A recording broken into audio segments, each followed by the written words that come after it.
The Supreme Court has put on hold some key provisions of the Waqf Amendment Act 2025 but refused to stay the entire law. A bench of Chief Justice of India B.R. Gavai and Justice Augustine George Masih passed an interim order on the intensely debated issue on Monday. These are interim directions which have been passed. The larger matter, of course, remains sub judice, and that we all expect would be referred to a larger bench, probably a constitution bench. Some of the key provisions which have been put on hold include the requirement that a person has to be a practicing Muslim for the last 5 years before he can dedicate a property as Waqf. The bench has also stayed the provision which stated that a property would not be deemed Waqf until a government officer's report confirmed no encroachment. It also stayed granting authority to the officer to declare a property as government land and alter revenue records.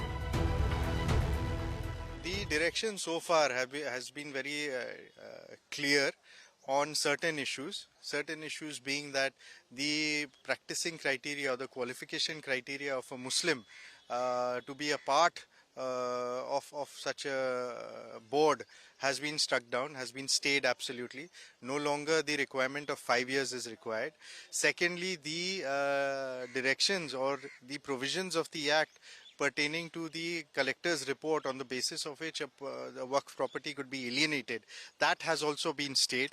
Thirdly, there has been time that has been granted to all properties irrespective of their status for registration in the Umeed portal, and thereby continuing the recognition of Waqfs in the country.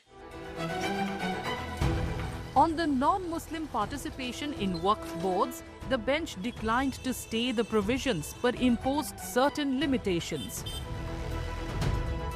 Now, as per the orders that have been passed today, in the council there shall not be not more than 4 non-Muslim members, and in the board there shall not be more than 3 non-Muslim members. The court has clarified that its interim order will not prevent petitioners or the government from advancing full arguments on the constitutional validity of the law during final hearings.